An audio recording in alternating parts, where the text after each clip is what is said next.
Hello, it's Peter Wright and Kathleen Beauvais in a snowy Ontario, Canada, with tons of snow out there. Quite interesting, in fact. And we have episode number 155 of the Yakking Show. And similar to the week before last, or last week, can't remember, we have a repeat guest. We're very lucky to get a guest who was here about a year ago to talk on a very interesting topic, which Kathleen will tell you more about in a moment. So first, let me welcome Kathleen, our co-host on the Yakking Show, and a quick reminder that Kathleen wears other hats, one of the most notable of which is her involvement in helping you solve your IT problems, either by recruiting specialists or getting work done for you. So any problems in that area, get hold of Kathleen. And that's enough from me. Over to Kathleen. Oh, thank you so much for that, Peter. Appreciate it. And thank you all so very much for tuning into our show. We so appreciate you. And we love reading your comments. So do please keep those coming. And if anyone out there is interested in being a guest on our show, please don't hesitate to reach out to either Peter or myself. And as Peter mentioned, we do have a special guest, and she's been with us before because this is such an important topic. And her name is Yakking McMillan. Jackie, welcome to the show again. How are you? I'm delighted to be here, and thank you so much for having me.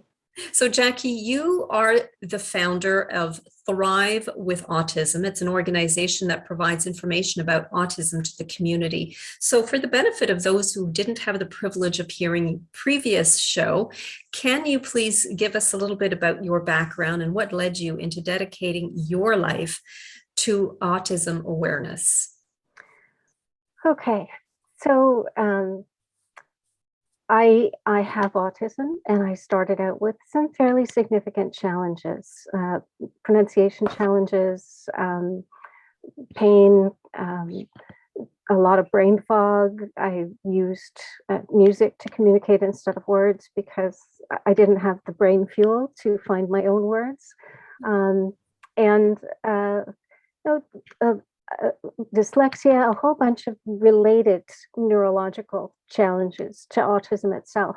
Mm-hmm. And I wasn't diagnosed until my mid-20s, but I was very, very lucky because when I was 11 years old, I had 1 month at a wilderness summer camp in Northern Ontario, very, very clean place where nobody yelled at me for rocking back and forth canoeing all day.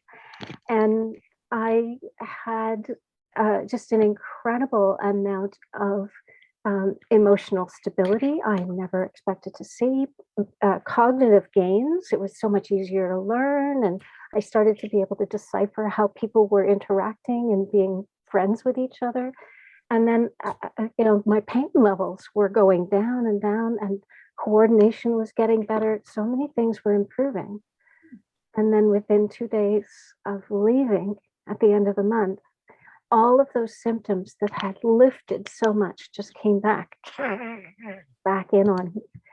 And what that did was it really alerted me to the idea that there might be things in my environment that were hurting me, and there might be things in my environment that were helping me. And if I could identify what those things were, I might be able to make better quality of life for myself. So I started experimenting one thing at a time, just identifying, okay, what can I try that might help? And I started learning because my first experiment was, okay, I did a lot of swimming. Let's hit the swimming pool, join the local synchronized swimming team. And my symptoms got incredibly bad. Digestion was horrible. I was coughing the way a great uncle had who'd been caught in the trenches in the First World War. My skin was coming off in rolls. My allergies were through the roof.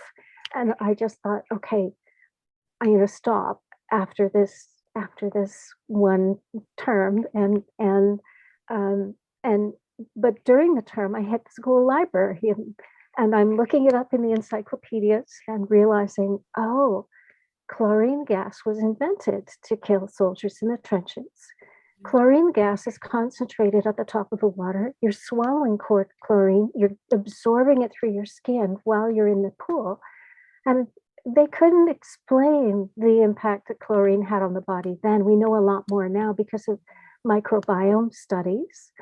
But at that point in time, I started questioning, well, why is there chlorine in our water treatment systems and in our swimming pools? And started looking at, okay, what are my options? What are the things that I can do instead when I'm in toxic places?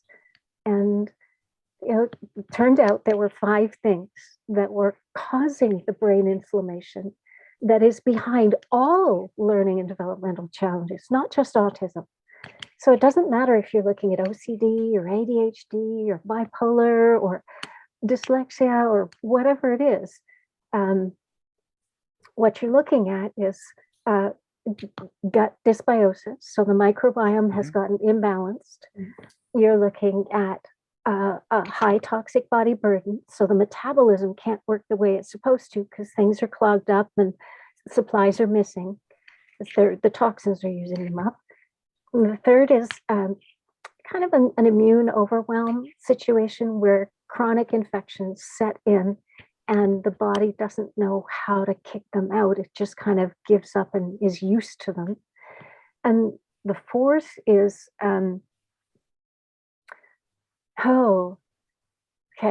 let's see, gut, immune, toxicity, stress, trauma.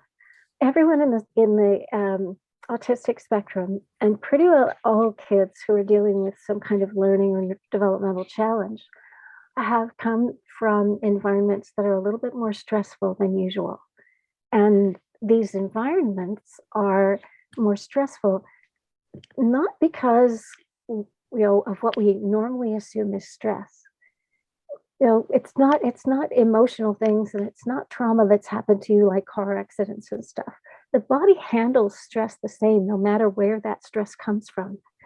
And so even little things, the more little things that you add on, the higher that pile gets and the less well you can handle any additional stress.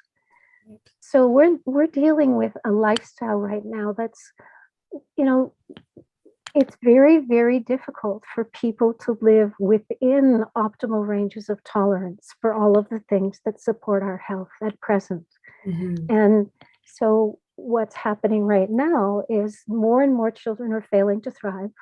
More and more seniors are failing earlier, and more working age adults are experiencing serious chronic health issues, if not enough to kill them, enough to significantly diminish their quality of life. So I'm curious about something before we go on to the next question, Peter. Jackie, you mentioned a lot of these environmental factors that came up during your stay at this camp, but I'm wondering, did you notice anything about foods, different foods that you may have noticed when you got back home? There are, excuse me, I've got a frog. There are 12 different kind of uber categories of environment that have an impact on us. But when you talk to 80% of autism parents, they'll tell you that switching to an anti-inflammatory diet is by far the most effective intervention they ever tried. And most of them, once they've realized that, they're sticking with that anti-inflammatory diet in whatever modifications they find work for them and their family. Interesting. Very interesting. So, Jackie, you're the expert in this field. A lot of people have very limited knowledge about autism. It's something they've read about, heard about, increasingly so in the last perhaps 20 years, certainly from my experience. But many, and myself included, until I met you, don't know much about it. So how would you describe autism, just briefly, for those lay people out there who've never really come across it? Okay. So autism can start in utero or sometime in the first few years of life. And it's when enough things in the body get out of balance from where they should be that inflammation starts to go haywire, starts to really, really get out of control. And when that happens, the inflammation gets into the brain. The same things that upset and make the gut-blood barrier leaky are things that make the blood-brain barrier leaky. the blood-brain barrier is one of the tightest membranes in the body in terms of screening out the tiniest things. And yet there are inflammatory compounds that can get across that barrier when the zonulin, when the things that we are exposed to are aggravating membranes enough inside the body. Those membranes can't function the way they're designed to function. And when you end up with those inflammatory compounds getting into the brain, the challenge is that many of the toxins we're exposed to right now are fat soluble. They're attracted to fat. And the brain is one of the highest concentrations of fat in the body. So it's a slow and steady process to identify, okay, which toxins have you been exposed to? Which ones is your body manufacturing? Because of course, when you think about it, alcohol is a toxin. It's an intoxicant.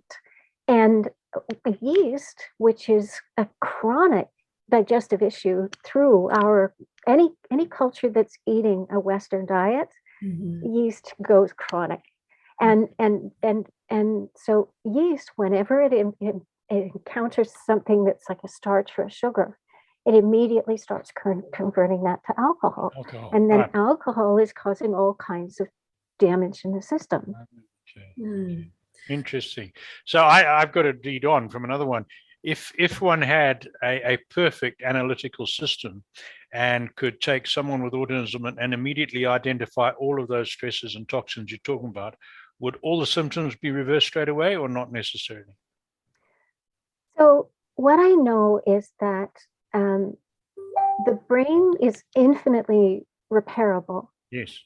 But there are certain windows of time that it's most easy to learn and integrate particular things. And when you miss those windows, you develop differently. And so people with autism do develop differently. We're extremely literal minded, often very high integrity, or not even knowing the difference between, when we're telling the truth and when we're not. And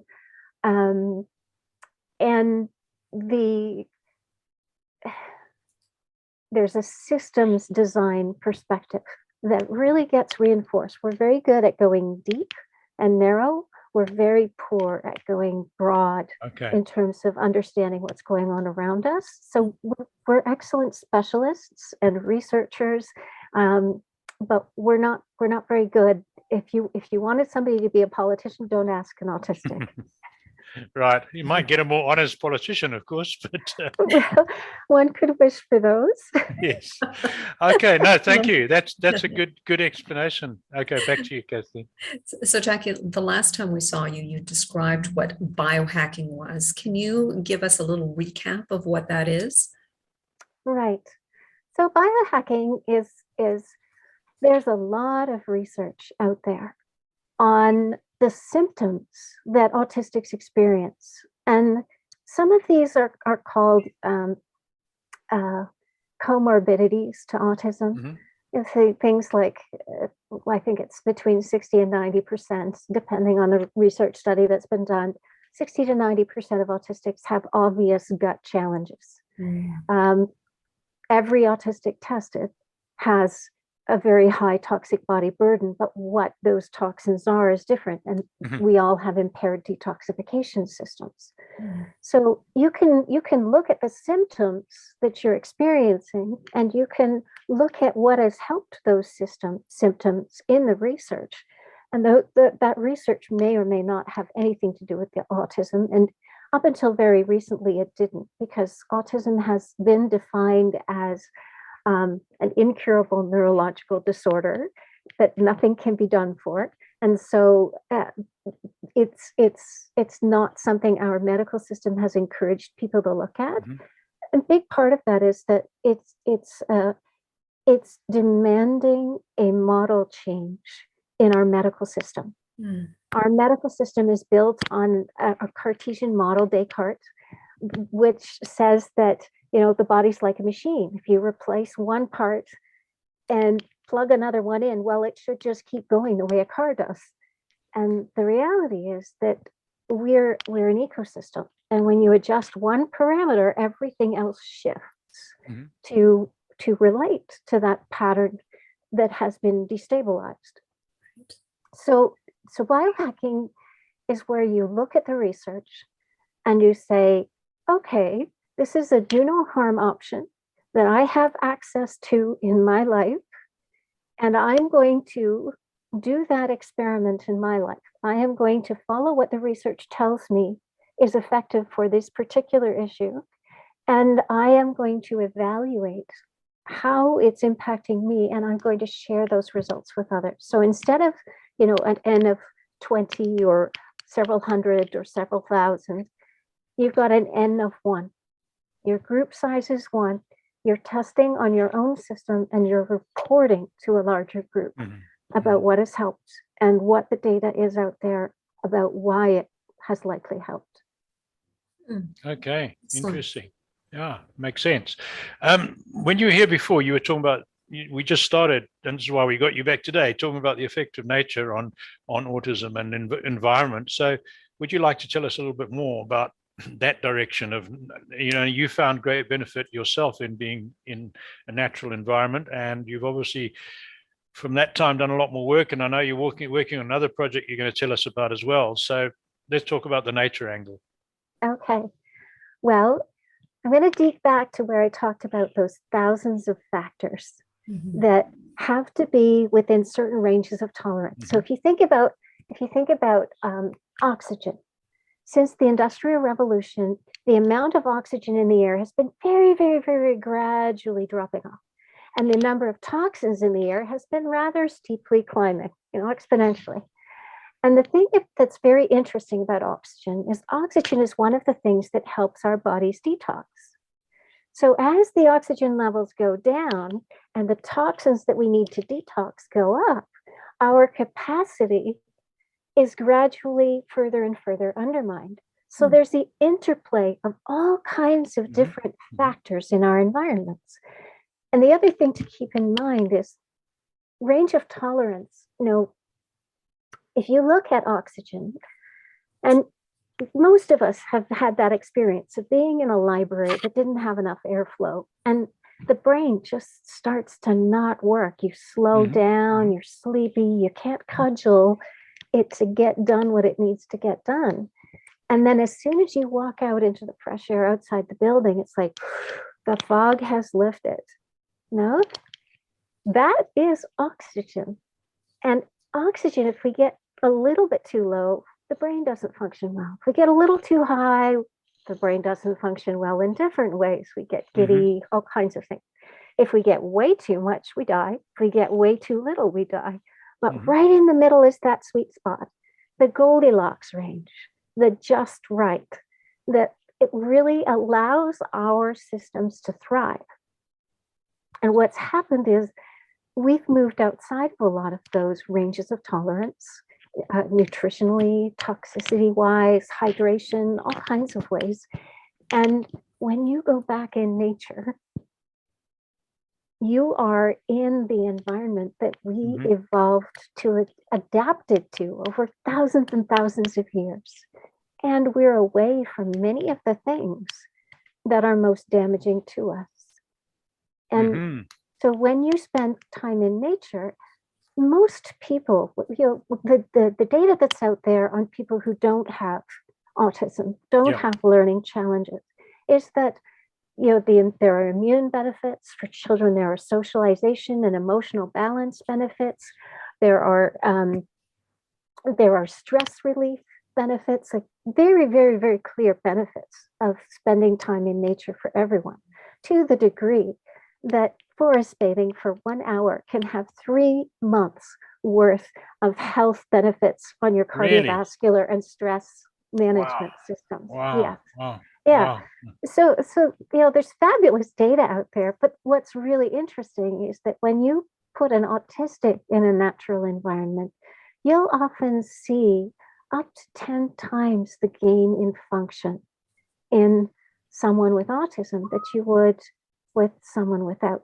And that is because their system has been under so much stress from the cumulative stressors in our normal not very healthy environments. Right. But when you put them in a de-stressing environment, all of a sudden, everything starts to be able to function so much better.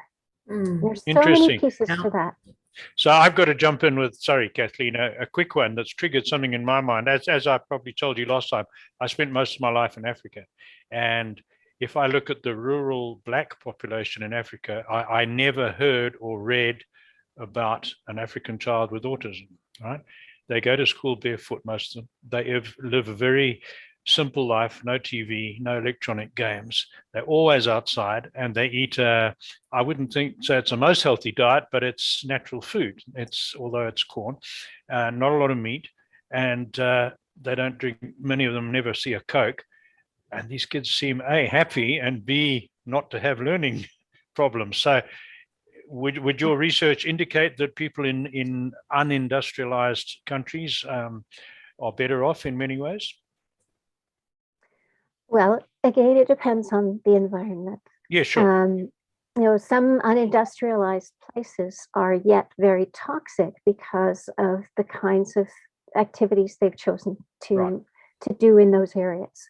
So it really has less to do with how rural a place is and more to do with how natural a place is. Okay, right. The closer it is to what would be a healthy ecosystem in that particular environment, the more likely you are to see healthy people of all ages and very little in the way of learning and developmental challenges. Mm-hmm.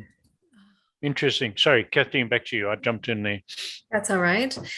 You currently have a project on Manitoulin Island in Canada. Can you tell us a bit about that? Yes. So there are 4 of us, 2 couples, who have been working on providing better options and better lives for children with developmental and learning challenges and youth at risk for many, many years.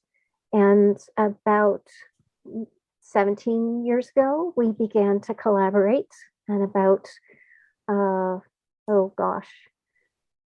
or 12 years ago, we began to look for property because we had a sense that we could do what we wanted to do in supporting others much more effectively if we found a site that we would be able to support family activities, family events in a very inexpensive way.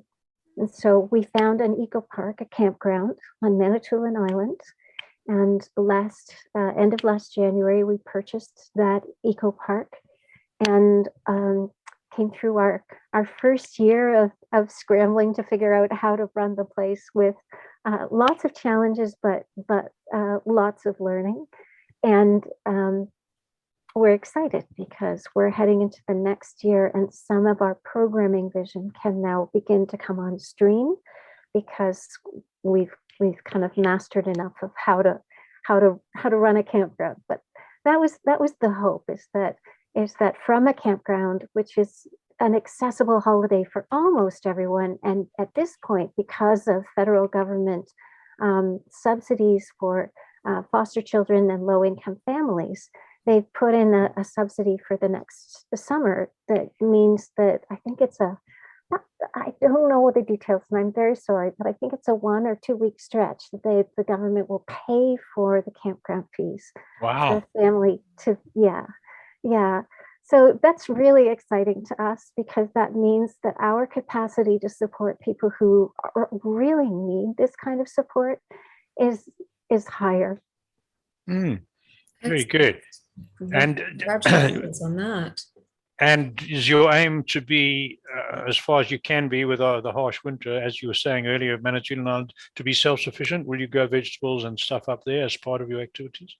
Yes, we have 1 greenhouse, and we're in the process of looking into funding for the greenhouses. We've got chickens on site now, and we'll be aiming to have more farm animals on site in very limited areas, but areas that that families can have some access to, because kids in particular, spending time with animals, it's a wonderful give and take and learning environment, and Sure. it's again a part of what we thrive in, and we're not thriving cut off from all the rest of life. Hmm. I've got to ask you quickly, are you in touch with the Rural Ontario Institute at all? Rural Ontario Institute. No, can you tell me more about them? Well, they are involved or trying to help all sorts of activities that take place in rural areas. And we had Gabrielle Ferguson, I think her name was, who was the leader of the development courses, as a guest a little while back. And I think she'd be very interested in hearing what you're doing on Manitoulin Island. So I will connect you with by email, and you can then tell her you prefer text, whatever. So I think you should talk to one another. She may be able to find some funding and some help for you. So yes, okay, that's interesting. That would be wonderful. Thanks so much. All right, okay. We're getting towards the end of our time, so I've got to ask you quickly. We've all faced 2 years of restrictions with this virus.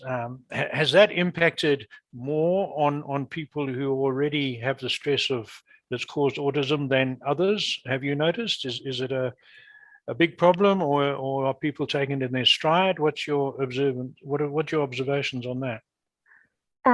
It's really interesting.